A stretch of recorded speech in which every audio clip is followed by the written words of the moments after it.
Rosario's story is that he presented himself at a young age of 29 years old to a church claiming that he thought he was the new Messiah.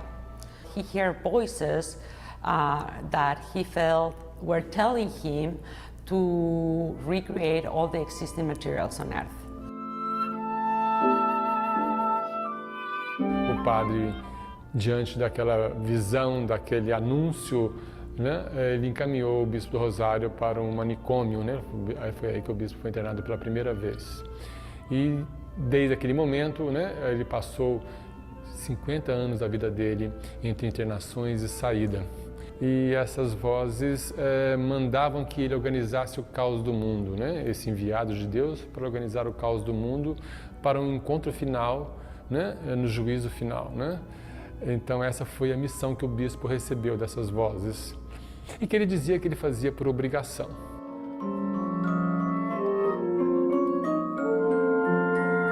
I mean, the work of Bispo is so ambitious, you know. He, from his space, from his cell, from the psychiatric hospital in Rio, he have this amazing endeavor to make an entire encyclopedia or entire reproduction of the planet, you know, of the universe, you know. He's an Afro-Brazilian artist that had to face a series of exclusions and marginalizations because of his condition as a black man, as a poor man, and also because of the fact that he did all of his work while living in a mental health institution.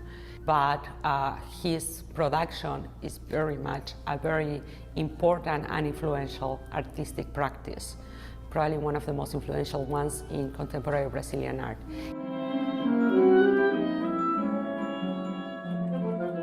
O que o bispo fez, eu costumo dizer assim, é tudo aquilo que a arte contemporânea gostaria de fazer ou que a arte moderna quis fazer.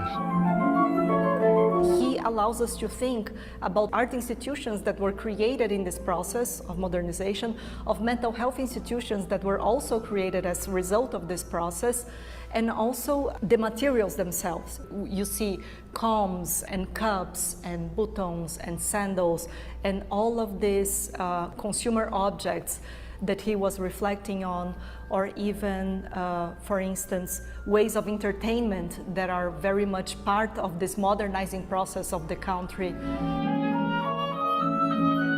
The idea of cataloging or the idea of creating an archive, what is being called the archive impulse, is very common practice in the 1960s and even before, you know, like, I mean, you have many artists like Boltanski, like, you know, Hannah Darboven, that were actually invested on this idea of making lists and making catalogs of things, you know, and this is precisely what Bispo does. He collected objects from all over the Colonia to categorize them, and he also reproduced objects by recreating them with thread and other materials, and he also represented them in the embroideries that he does. The materials are mostly savage materials from the hospital, or materials that he was able to exchange with other patients and hospital workers. It's an artist that actually, you know, focus all his work on the precarious means, you know. For instance, the support of the standards, you know, they are the sheets, blankets of the hospital. So you have even the stains, you know, of the bodies that were there, of patients that were in these blankets and these sheets of the beds, you know. But what is interesting in Bispo is that this small reproduction of the work is also include his map. So you always have in some of his works actually reference to other works. Eu costumo descrever a obra do Bispo como uma obra de um trabalho só, composta de cerca de 1000 peças, ou 1000 peças, depois da catalogação, que nós terminamos recentemente. E é interessante observar o manto, porque o manto vai ser uma recatalogação de tudo isso, né? O manto é como se fosse um catálogo raisonné da obra, ou um catálogo geral da obra do Bispo do Rosário.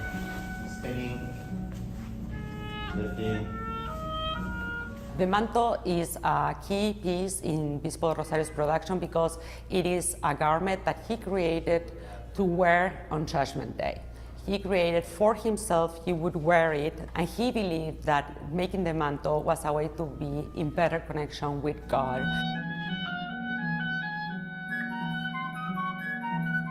A lot of the times when we read about Bispo's works, he's categorized within the outsider art field or institutionalized artists. But I think that one very important thing that Bispo do Rosario's works invite us to do is to rethink about those categories themselves, you know, because art is something that we decide what art is, and throughout art history, artists, especially in the modern times, artists have always been pushing what art is. He really is an example of like allowing us to expand what we think when we think about the art system, and to be able to be more inclusive in the type of artists that we present in institutions. I don't see the Bispo as an outsider anymore. I mean, he was segregated, he was labeled, he was stigmatized, but he was stigmatized as being black, he was stigmatized as being poor, and he was also stigmatized as being considered as someone pathological through the label of mental illness, you know. But I mean, this segregation is not there anymore because we have the art, we have his work, and we can communicate this directly with his work, you know, without these walls, you know.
A share Q&A. Lynne?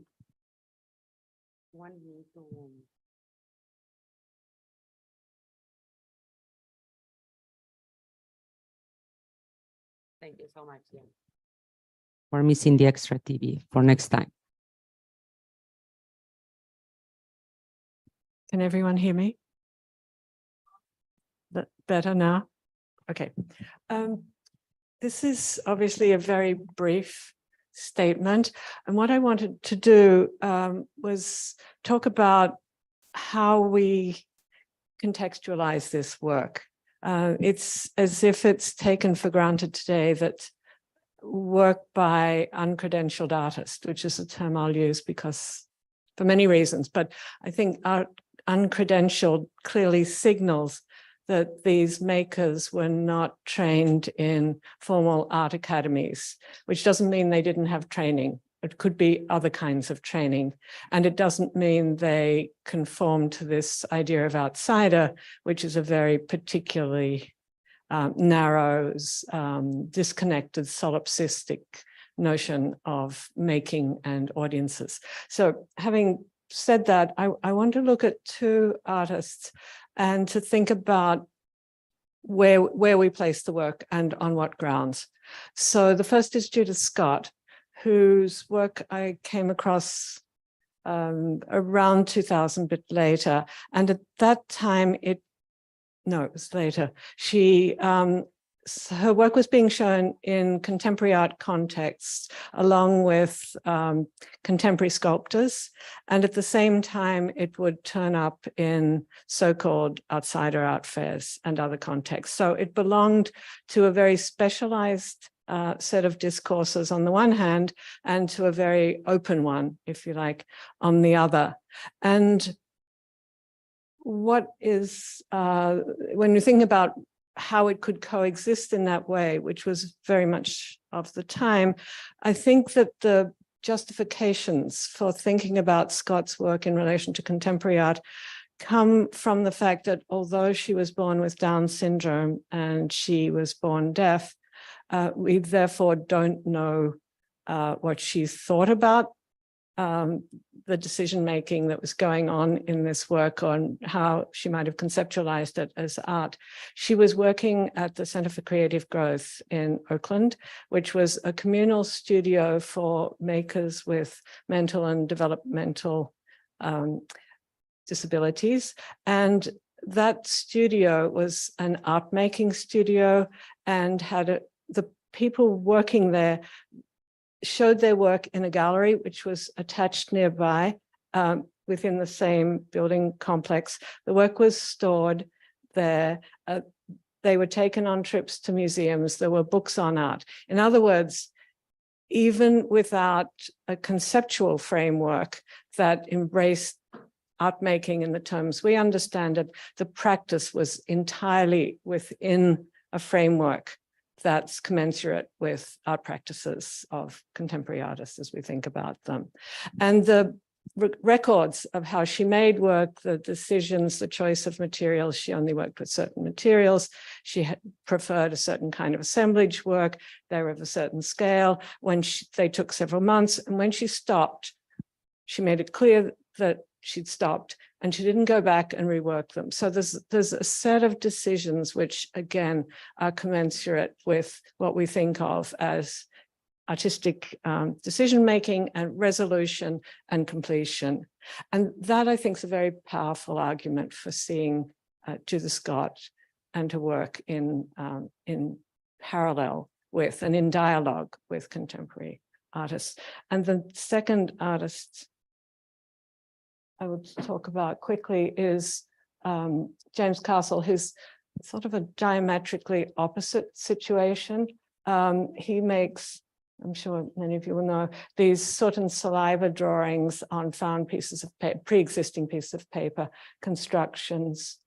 And he too was deaf. He never learned to read. He didn't sign. He lived within the family framework, on the farm in rural Idaho. He had no contact with the art world, zero. And he made work, he didn't like anyone watching him. He made it alone in the barn. He made thousands of works. And somehow, somewhere in this, he made a copy from a newspaper, who knows what the source was, Sunday pages, of Rousseau's work, the most famous work by a so-called self-taught artist. He couldn't have known who Rousseau was. How did this happen? I mean, it's truly remarkable and deeply moving that somehow amongst the thousands of images he saw, and his parents had a post office, so there was endless stuff coming through. How did he do that? We won't know, we'll never know. But, and this is the kind of work, and you can see the subtlety, the different kinds of landscape constructions. I mean, there's much to say, but what I would say is, again, he constructed a practice that is congruent with an artist practice as we understand it, even though we know that he had no model. It's done out of his own self-exploration, and it defies all understandings we have of what makes an artist and how artistic training, not just material training, but conceptual training, how that happens. So I think that we have a lot to learn. Leave it there.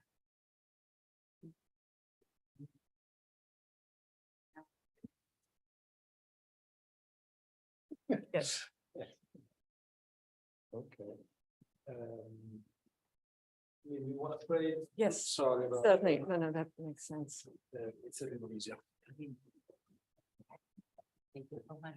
So Lynne and I have done this more times together than we should have, having become somewhat like figures, speakers for curative and outside art. So probably she has heard half of what I said or everything I said more times than she should. How do I go? Heard what I said? That's even better. So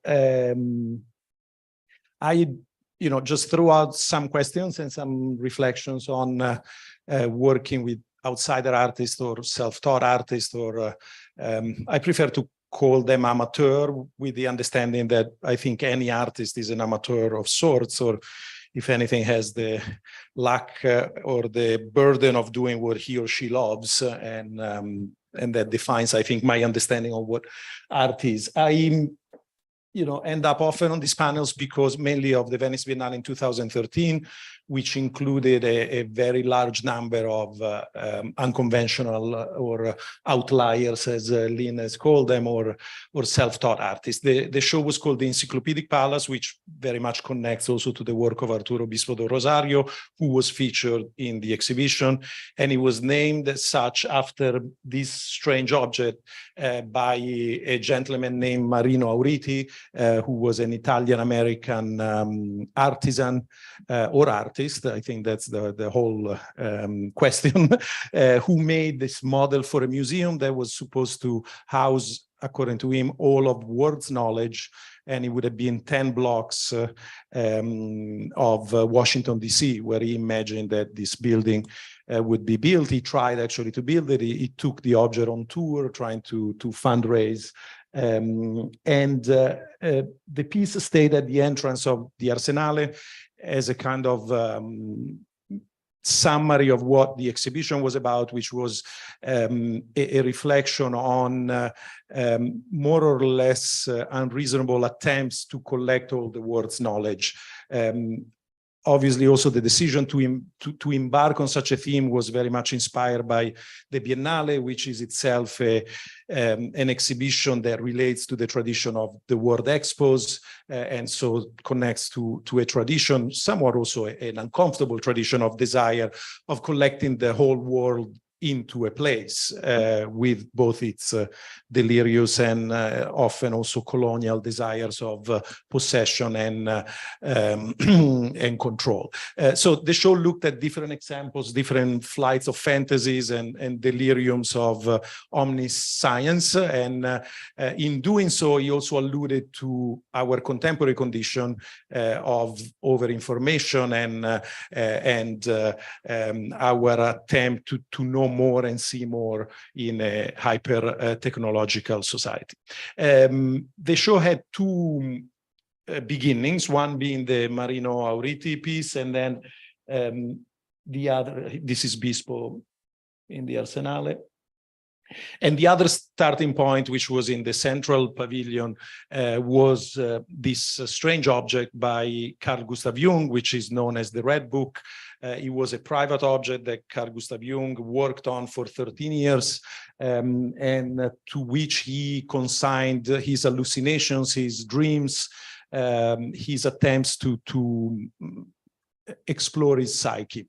The choice was somewhat deliberate of having a doctor in one venue to start off the show, and let's call him a patient to begin the other venue, to first of all question the very basic notion of who gets to call who a patient. No, I often, when doing these conversations around outsider art, I often quote Foucault, that famously say that you have to ask the patient the truth about medicine rather than the doctor. No, and to a certain extent, I think my curiosity and interest around outsider art or amateurs is that I believe by looking at this type of work, which is not easily fitting in our descriptions of what art is, we are forced to rethink and understand how we have set up certain categories.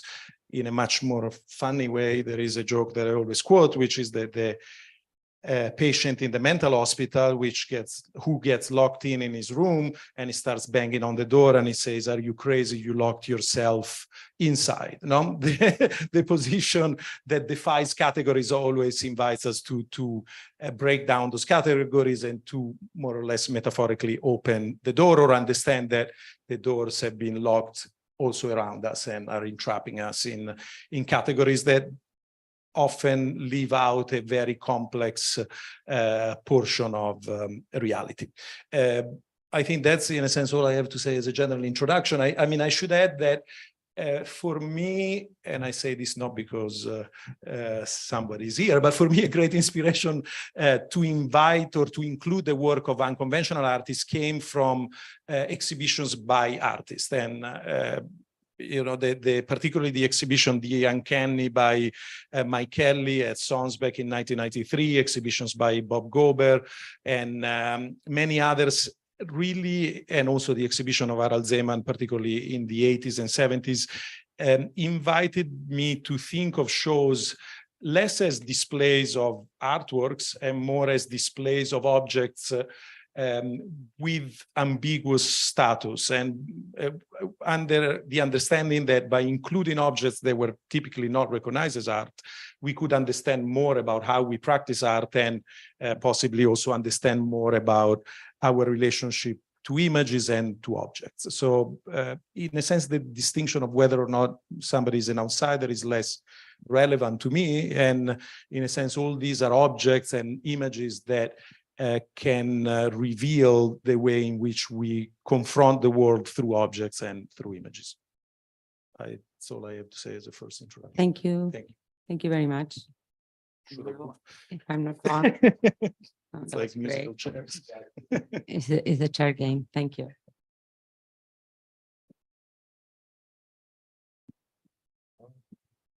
Good afternoon, and I am very pleased to be here. I have to be, I feel humbled to share with you those thoughts about Bispo, and I am very thankful to the American Society, to Javier, Aimé, and Ricardo for having organized this exhibition against all odds.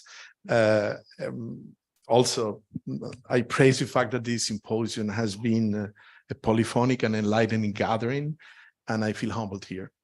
I had a very special privilege of have organized one of the largest exhibitions of Bispo de Rosario. It was at the occasion of the 30th Sao Paulo Biennial.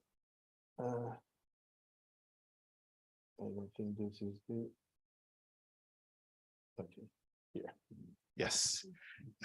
In 2012, biennial was titled The Imminence of Poetics. Early on in the process of thinking about the biennial, I had taken the decision of placing Bispo as one of the anchoring historical reference of the biennial, an event organized around the notion of imminence, in the sense of discursive imminence, in the sense of the unpredictability of utterance in a large sense, as well as around the drifting nature of forms and meanings within art and symbolic production. I wanted to focus the biennial on the idea of poetics. You are seeing pictures of the presentation of the biennial. And I was tempted by a title, The Return of Poetics, but I was also worried of being misinterpreted as if the title would kind of have a connotation, a little bit of a reactionary connotation, although still think that poetics is something that exists in a survival mode and as an emergence.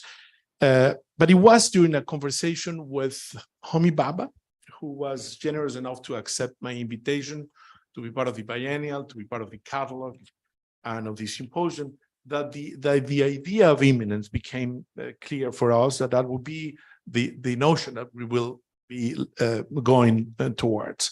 And let me quote a fragment of a letter that Homi Baba wrote to me after those meetings, that was published at the catalog of the biennial. Quote, imminence is not the hermeneutic revelation of a truth deeply buried in the manifold meanings of a work.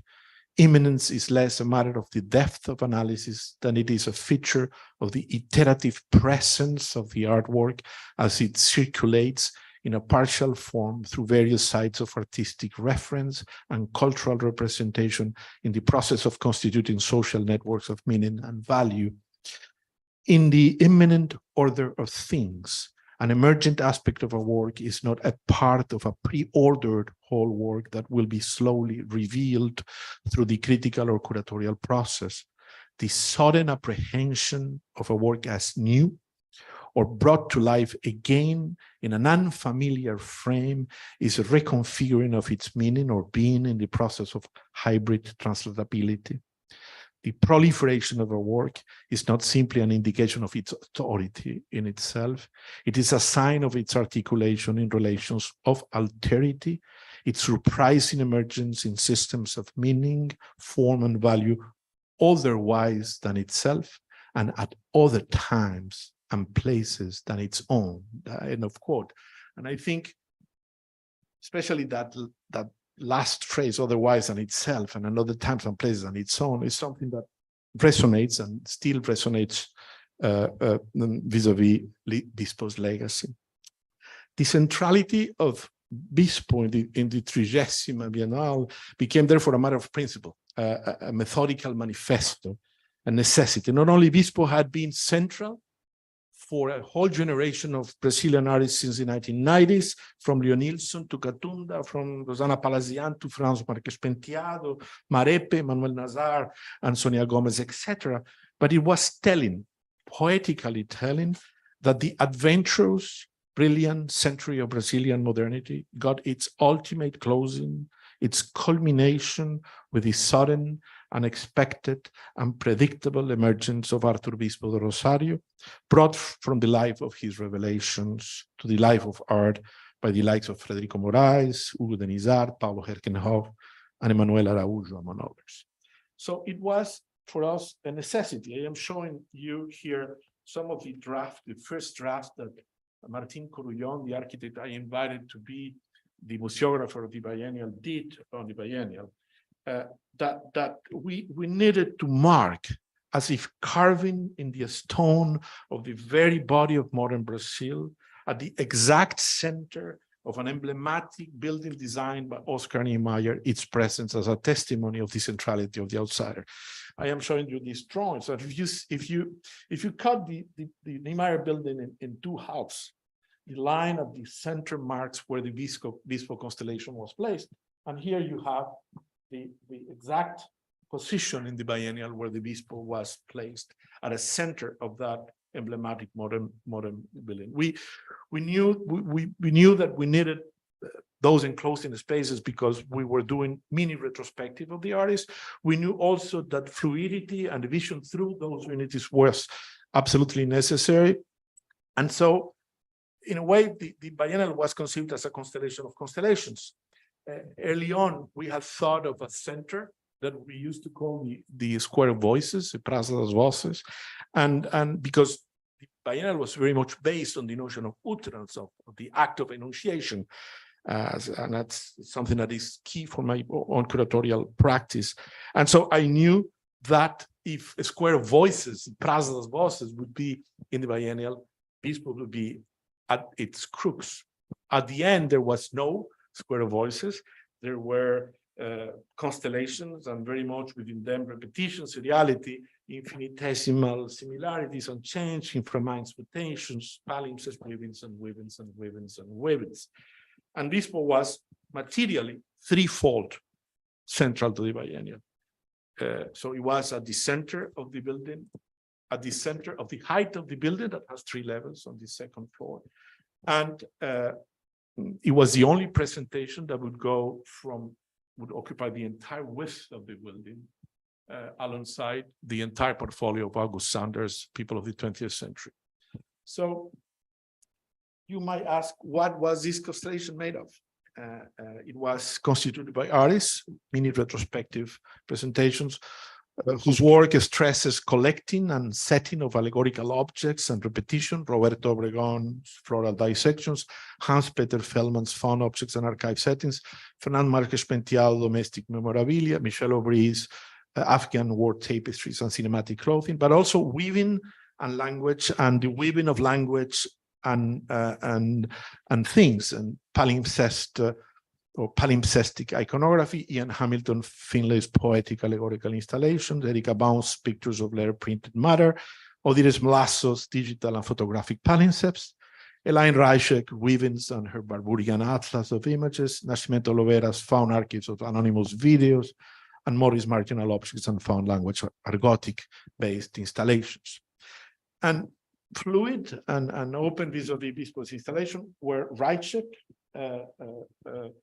and Aubry's collection of clothing, cinematic clothing and war tapestry, and most notably Hans-Peter Feldman's installation. You see here from the place where Feldman's installation was, you can see where the Bispo exhibit was located. And today, the fact that Hans-Peter was very reluctant to participate in biennial he accepted when I described to him Bispo Rosario's work, when he would know anything. And suddenly, immediately, he said, I want to go to that biennial. And that is today a landmark moment in my curatorial memory, also a testimony of what I call the centrality of the outside. You might ask if Bispo was the only spontaneous artist. I like the idea of a spontaneous, but uncredentialed is a very good one, certainly not outsider. And no, there were others. Strictly talking, there were basically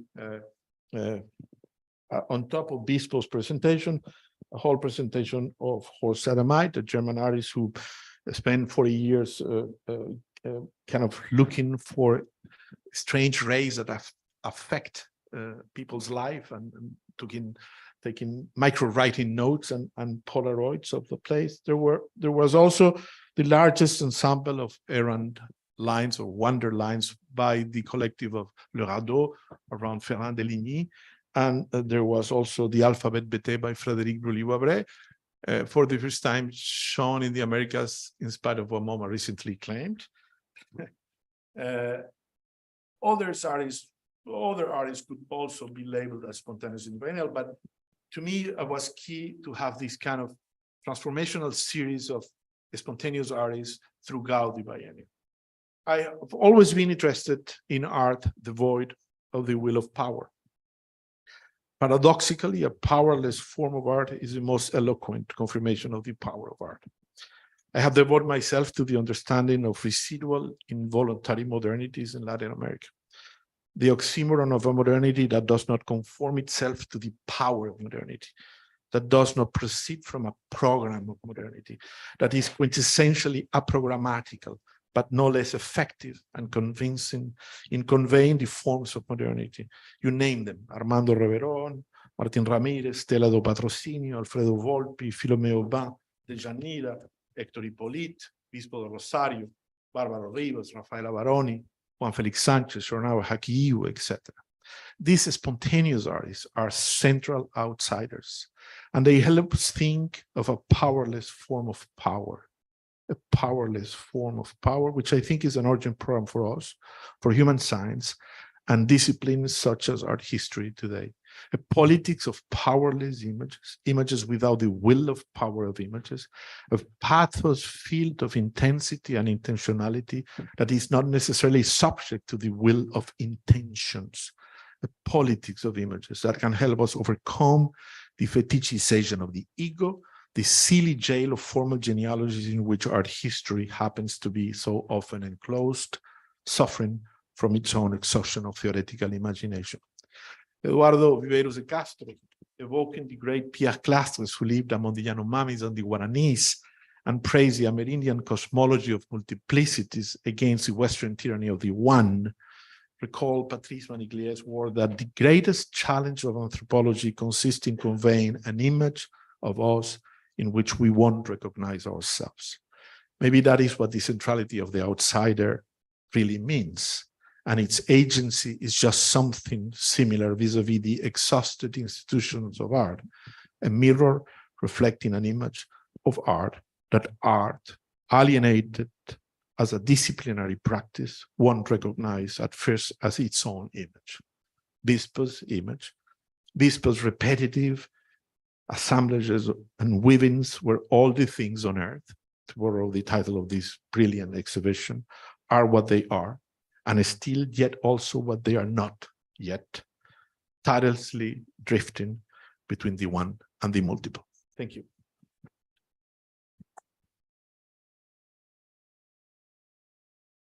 Thank you so much, Javier. Javier remembers his slides. You want me to present? Yes.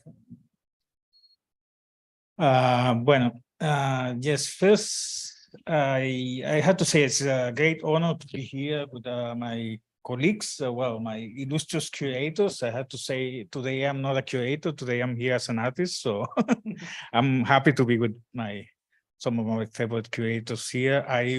There's so many people I would like to thank because exhibition and because the symposium as well. I mean, of course, my co-curators, American Society, but I want to thank especially one person, that is Carla Lukin.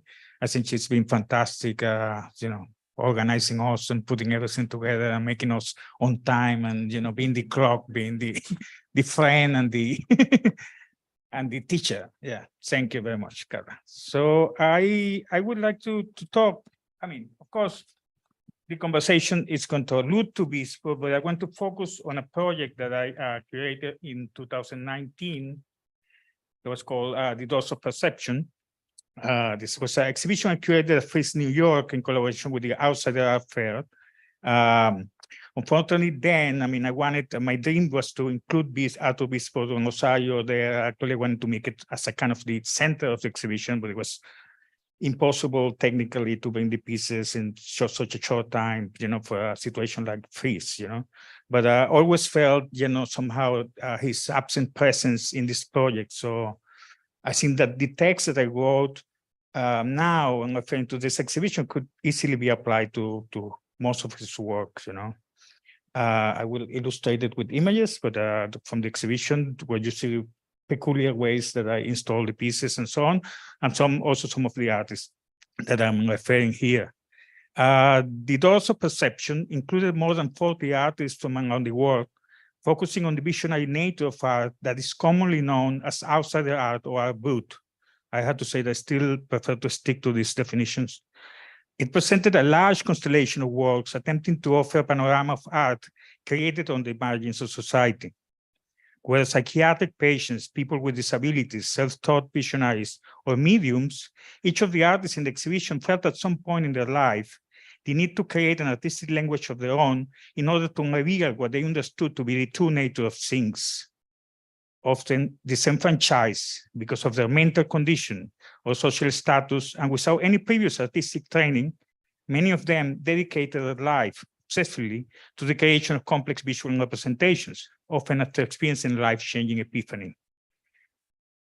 A meeting with a supernatural power, whether an encounter with the divine, the spirits of the dead, or even extraterrestrial beings, triggered the impulse to create.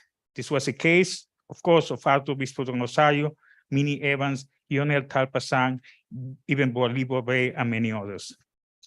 These transformative events produced strong centrifugal forces that drove the artists from chaos to order, opening for them doors of perception to a transcendental reality that in many cases helped them survive their otherwise unstable life at the margins.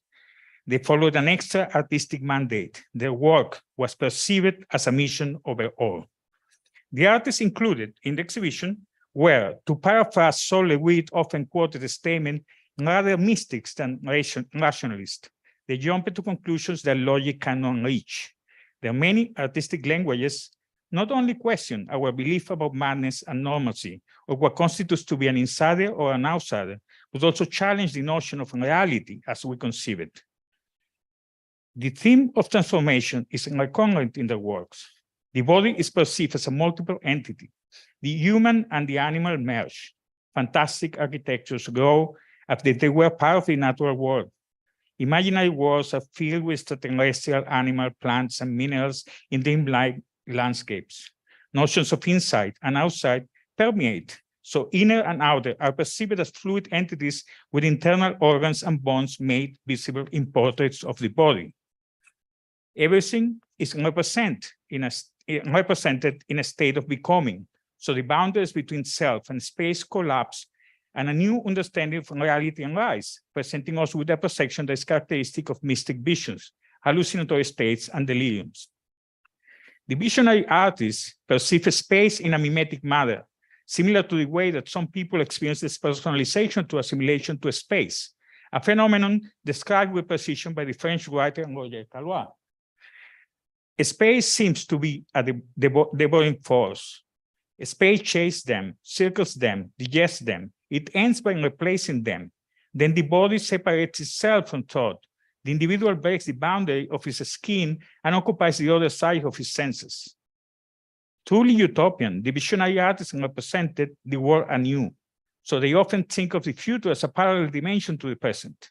For them, time is a perpetual possibility, having invented codes to access a new consciousness beyond the flat world of appearances. But the viewer needs also to open their eyes and not get lost when confronted with the non-familiar. No, it is not the same Marcel Duchamp's bicycle wheel as the fortune wheel of Bispo and Rosario.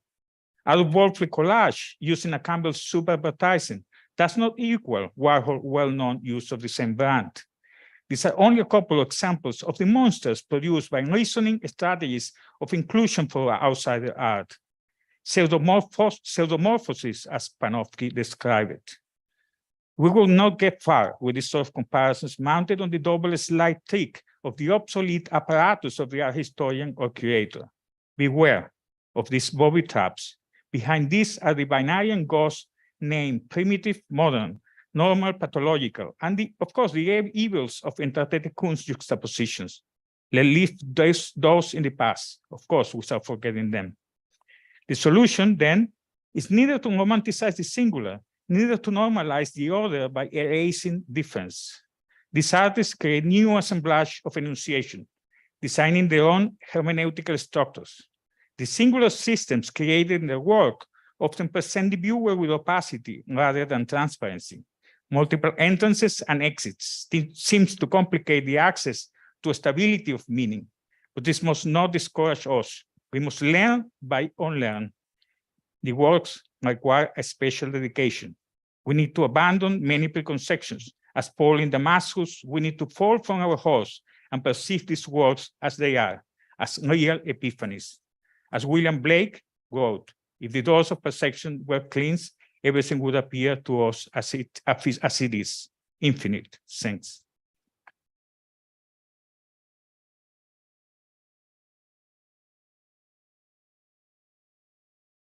Thank you so much. Thank you, everybody. To start the questions or the Q&A, and please think about questions if you're interested to ask. I wanted to share a personal anecdote, actually, because so much of this artist is read through biography. I'll bring in mine. When I was an undergrad in Buenos Aires, I was studying art history, and there was this class called Sociology of Art, which I don't know exactly what that means. It's a really strange subject, but it was fun. And we had to write a paper, and I wanted to have fun writing the paper. So I proposed a paper in which in 5 pages, I was supposed to, impossible goal, analyze how mainstream movies portrayed artists. So, I mean, I just did this because I wanted to see the movies, right? So I watched the biography of Van Gogh, all these fictional Hollywood movies that tell the story of an artist.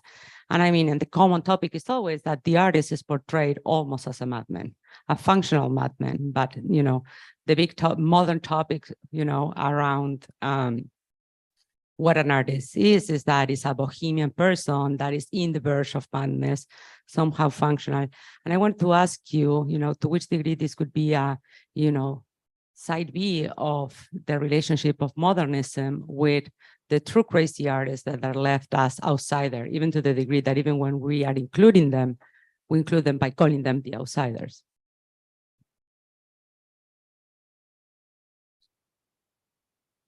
I don't know if the question was clear. Yeah. It's a standard.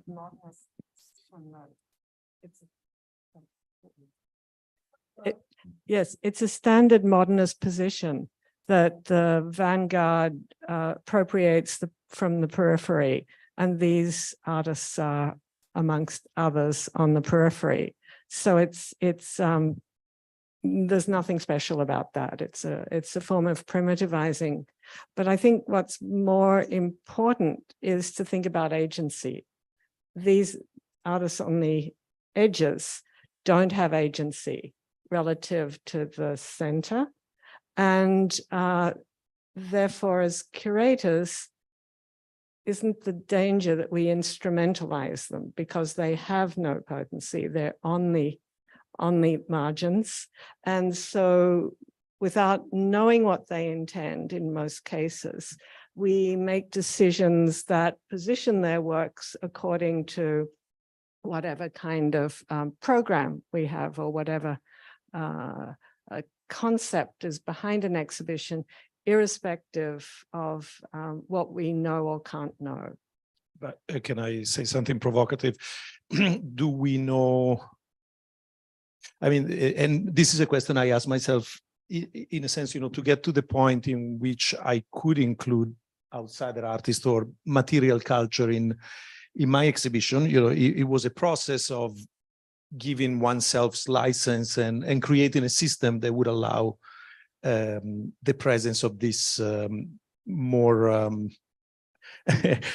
unidentified objects that would allow me and the exhibition to talk about certain subjects that if I only stuck to the art, to the canonized art, would have not been able to attach. But all this to say, do we care about agency when we work with archaeology, or do we care about agency when we work with material culture?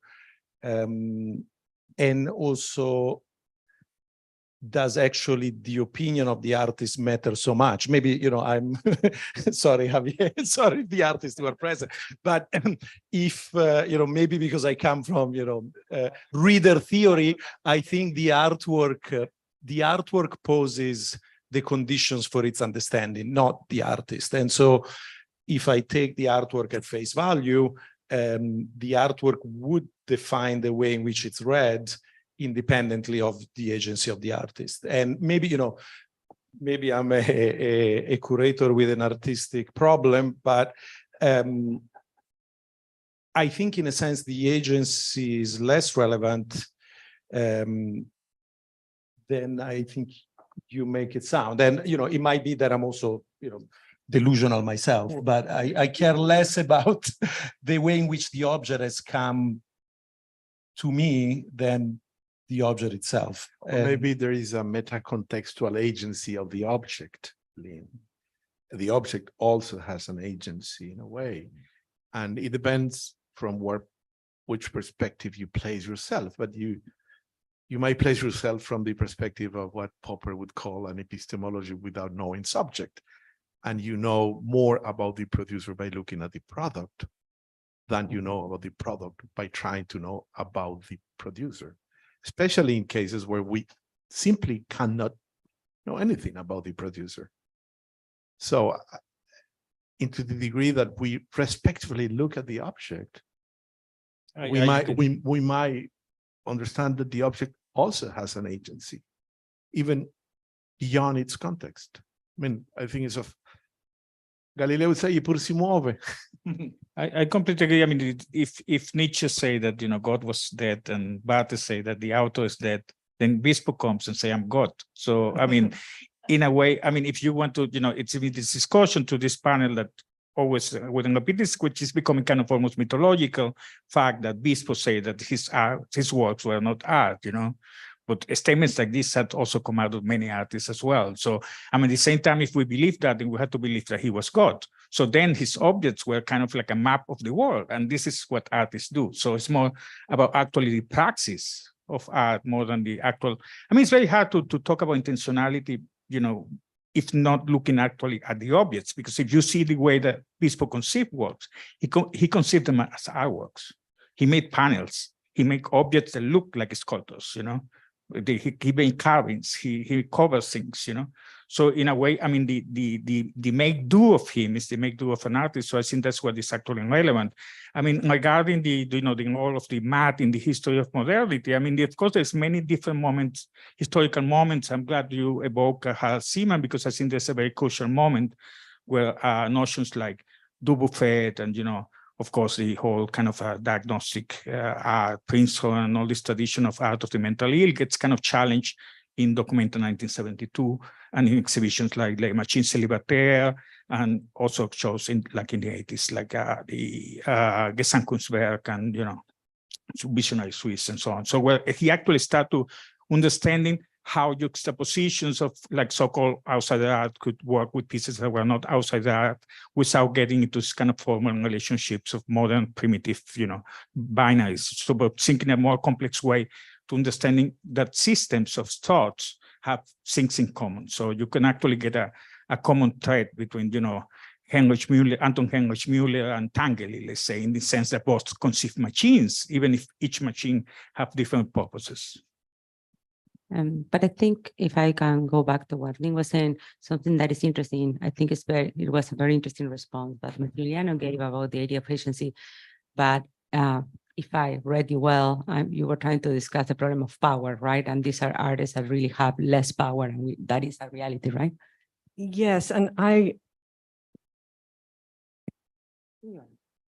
was trying to talk about this work, the specific examples I chose as contemporary art. And that's a very different question from yours, Massimiliano. Yours is not, as I understand it, about that. If you're taking works from other cultures in past eras, you're looking at a different set of questions. I'm really interested in thinking about on what grounds can work made recently, such as castles or Scots, circulate on an even playing field as contemporary art. There are many kinds of exhibitions to make, and yours is a totally different one with a kind of very large frame. So I think we're not disagreeing, we're simply talking about different kinds of things. I should also say that, you know, the question you pose around agency and you know, even I have my own doubts even when I accept to show certain works, because as much as I believe that the works somehow creates the conditions for his understanding, I'm not naive about the relationships of power that brought that work to me. And, you know, even before I was saying as a provocation, do we care about agency when confronted with archaeological artifacts? But at the same time, particularly in the last few years, we're all very much aware of the systems of power that have brought certain archaeological objects in some places. So, you know, I think throughout the 20th century, and it's particularly relevant with Bispo too, you know, there is a longing for authenticity of which the outsider artist becomes a kind of cipher or myth, no? And you go back to the Hollywood thing, or you can go back to, you know, Born Under Saturn myth. The outsider artist provides us with the thrill of authenticity in a world in which there seems to be none. And that is also incredibly problematic when it comes particularly to agency.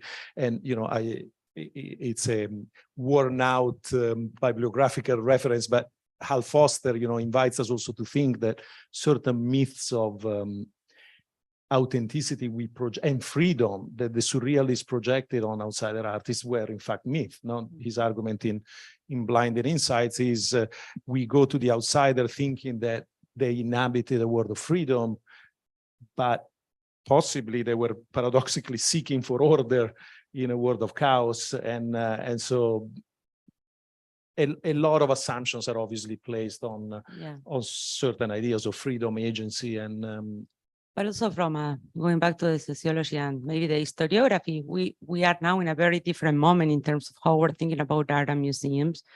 And in a very particular moment, I believe, in the last 5 years or so.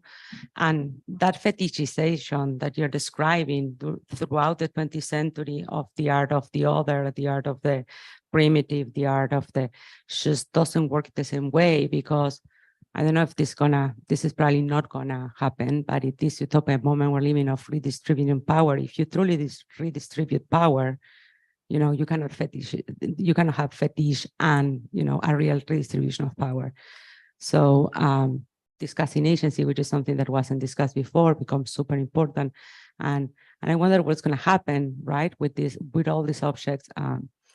I know also I'm not naive that we probably won't be living soon in a world in which there will be an equal value given by market institutions or the public to the work of these artists, to the work of the very famous artists in huge galleries that are very successful. But going back to your point, Massimiliano, and going back, I love what you said about how Bispo and outsider art in general is a really good vehicle also to make us rethink the mainstream artists, mainstream art, right? It's a way to question what we think about art. And that's why I wanted to extend that question to how outsider art can allow us to question how we think about an artist in general. And I would love to expand your question about agency to the agency that, I wouldn't naturalize how much agency a very successful artist has. He's really constrained by the market. He's really constrained by being functional to the desires of collectors, of galleries, to which degree that is agency also, not to re-romanticize the idea of poorness, it's a very delicate balance. And I think it's very interesting in that regard. What do you believe, Javier? You're a very successful artist. You can share with us. Well, I think this, I don't know, because I think there's no comparison at all. I mean, I will just say something. This is the first exhibition of so-called outsider art in American society history. It's the third exhibition of African descendant artists in American society. As my says proof, the first one was with Lam, the second one was Marta Tami, and this is the third one. So I think, this condition of being outsider, you cannot erase, I mean, you could of course construct a myth and romanticize it, but you cannot erase. Bispo was an outsider, and still people like him are outsiders. You may close the psychiatric institutions, you may close the asylums, but you open the jails in the United States, for instance. I mean, you go to the prison system, is full of African Americans, most of them mentally ill, and they are in jail. So it's actually going back to like the first chapter of Foucault, Histoire de la folie. So, I mean, in that sense, stigma is still there. So I mean, in order to have Bispo at the same level of Ernesto Neto, you have to change society radically. And I cannot see that. Well,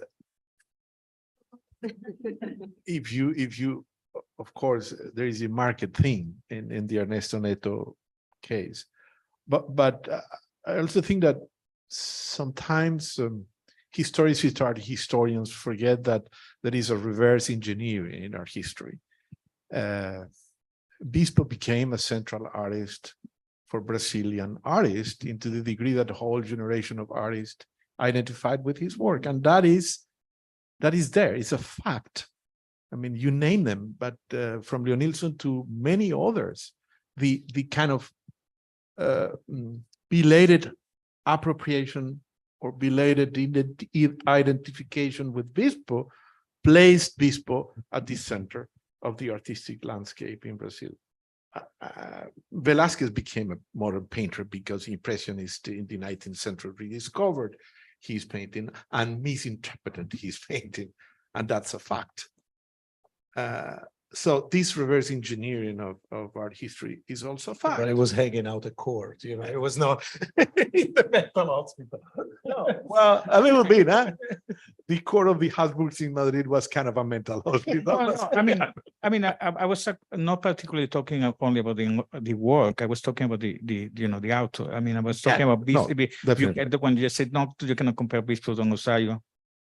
Ernesto Neto. Not. I mean, forget even the notion of being mentally ill or being diagnosed mentally institutionalized or being Black.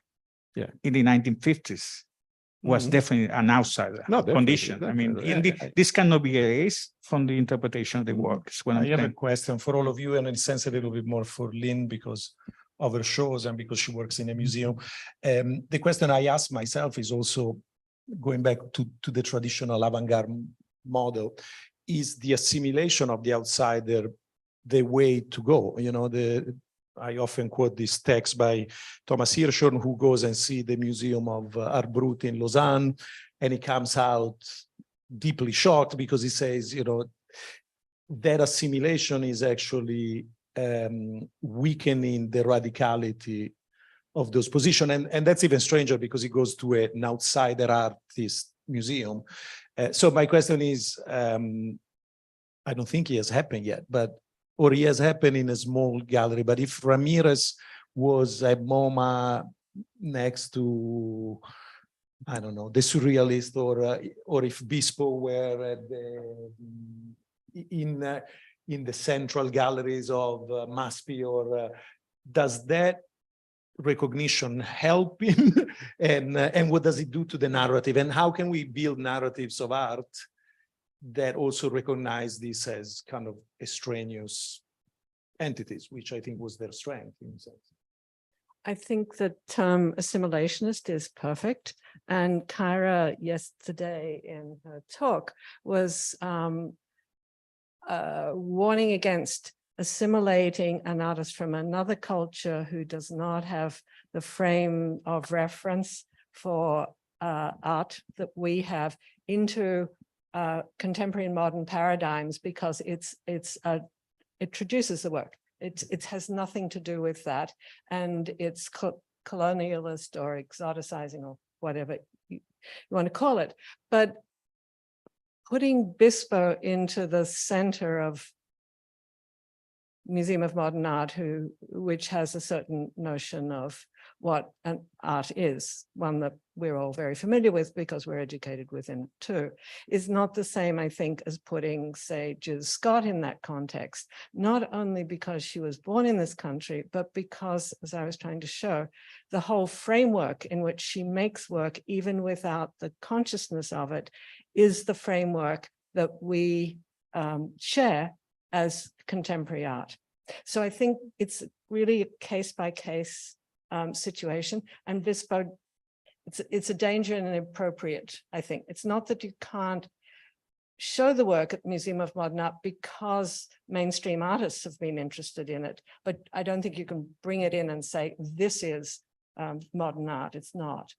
But then you, in your own work, have also proven how much broader the definition of modern art at the Museum of Modern Art was, you know, and we have seen the Maurice Hirschfeld show this year, and it's also interesting how narrower he has become. I mean, I'm not talking about necessarily MoMA at this very moment, but it's also strange to see how the premises for what modern art is. I mean, you show Rousseau is modern art is created equally by outsider artists and by Picasso, just to simplify. You know, it's outsider art is in the foundation of modern art. Except we know that Rousseau was anything but an outsider. I mean, he's very canny. The more research that's come up, he's extremely canny, and he's showing at the salon, and he's trying to figure out, he wants to paint like Bouguereau, which wouldn't have got him into the art history. But his knowledge of frames and the protocols of becoming an accepted artist is there.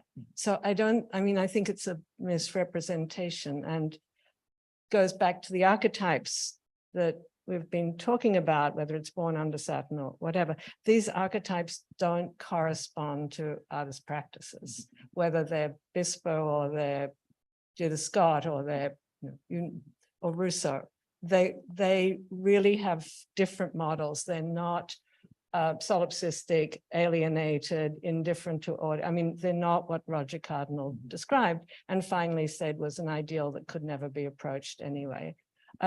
So I think it's very important to go back to this case-by-case situation, and it's tedious because it slows arguments down. They're less fun, but in a way, I think that's the only way within a museum context to start to think about how to bring this work in, under what terms, what the frames are.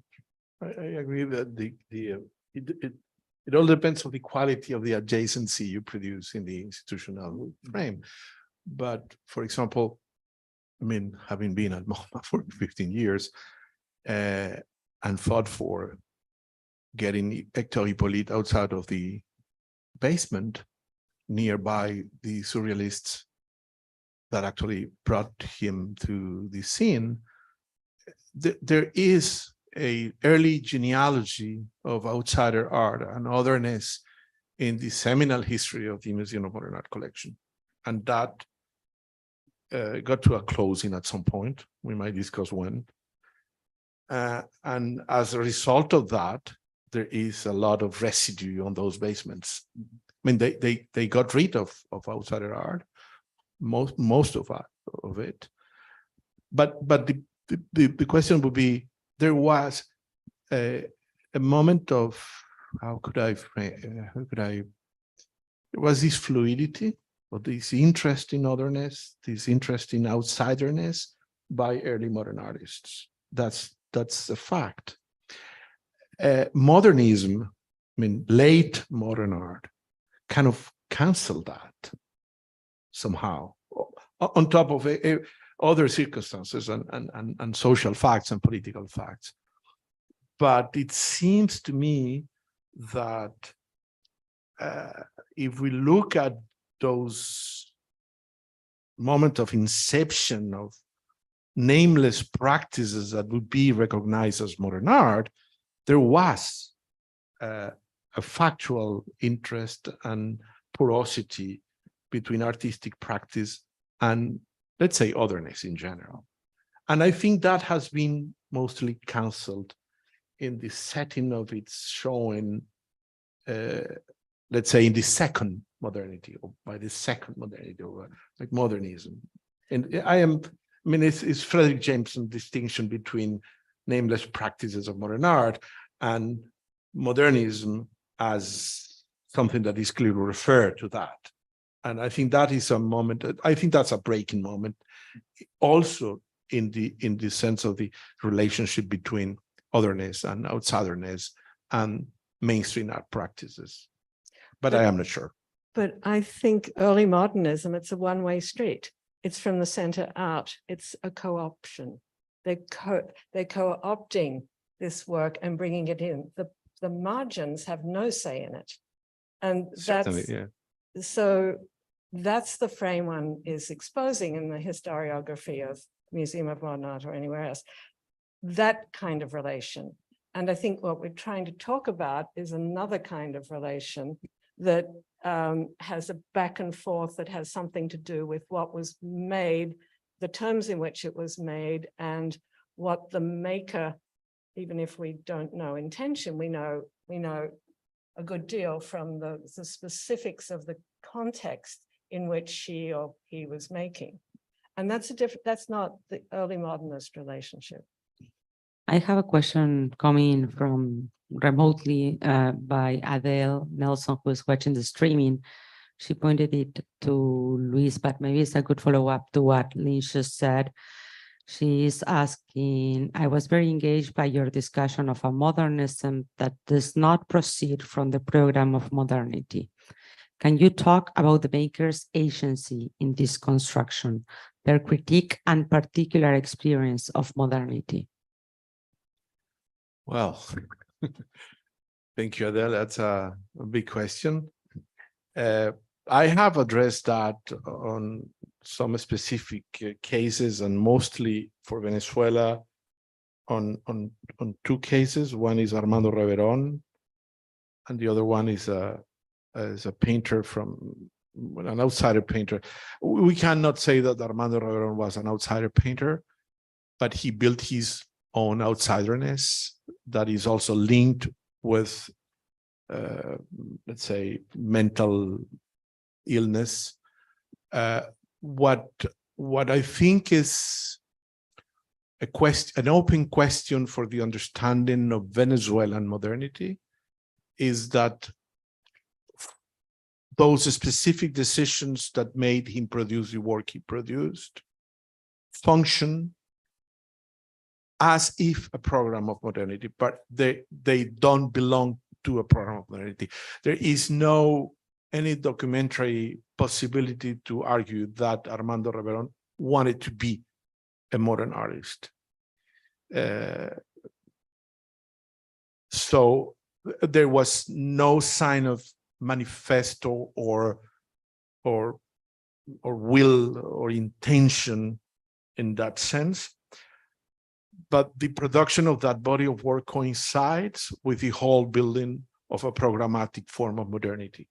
And so it's this kind of counterpoint where you see the production of a body of work that anthropologically, politically functions as the foundation of a modern painting in Venezuela, but does not proceed for a programmatic intention of producing that body of work as modern. And the other case that I have addressed is that of a painter named Bárbaro Rivas, who was a self-taught or an uncredentialed artist, Lynne, who was illiterate also, because Reverón wasn't. Reverón studied at La Lonja. Picasso's father was his teacher of drawing. He witnessed Torres Garcia as a central figure in Barcelona in 1910. That's different, and he went back to Venezuela and deconstructed all that intuitively in a way. But Rivas was a self-taught, and what is a paradoxical fact, I mean, he's at the closing of the modern, let's say, panorama in Venezuela, is that he produced the most embracing and complete body of rhetorical painting ever produced in Venezuela, even more than the academic painters of the 19th century. But the issue is that not having any textual foundation, any reference to text, the force of the voice was immediately translated into the potency of the painting, and that produces an effect.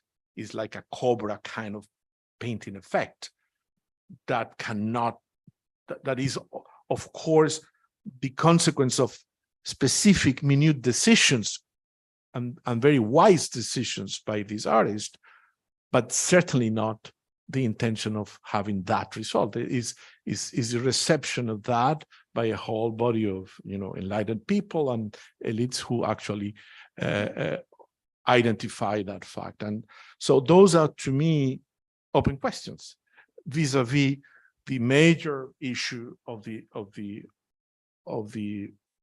literate republics that we built in Latin America. Those republics are very much based on the text, on the written word, on the law as a weight of lead, as Benjamin would say, and how in the living dimension of these artists that were outside, that decided to be outside, or that were born that way, then suddenly something central appears, something without which we cannot understand, in the case of Venezuela, the process of modernity. But it's all full of open questions, and I don't have the answers. Is there any question here in the audience? Does anybody have any question?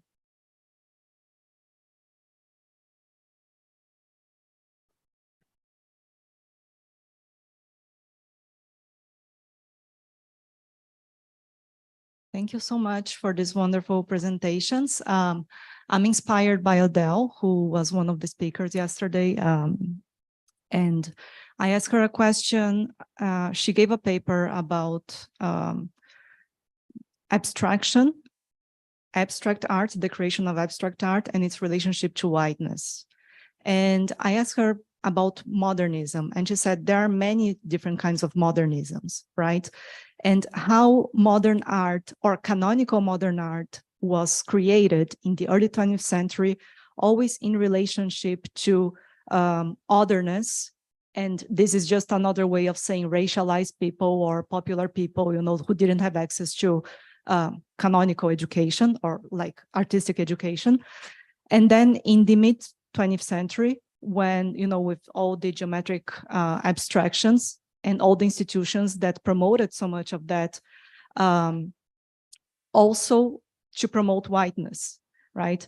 And it's not just say that Bispo or these other racialized artists, outsider artists, they were outside of modernity. They were very much inside of this modern project of these institutions.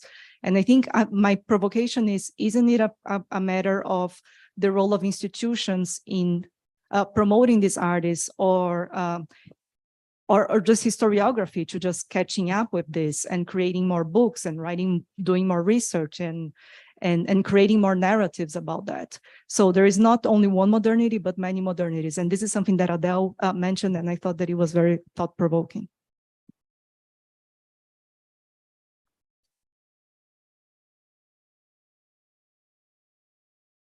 I mean, I think that's actually a nice way to close, unless anybody has any closing remarks. And yes, let's try to keep building those multiple modernities, also because they're fun. I mean, this artwork is not just interesting, it's really fun, right? Anyway, thank you very much, everybody. Thank you for coming, and I hope you can join us for a quick drink in the next room. As a reminder, final reminder, if you didn't have a chance to see exhibition, you'll be able to see it on the way out until 8 p.m.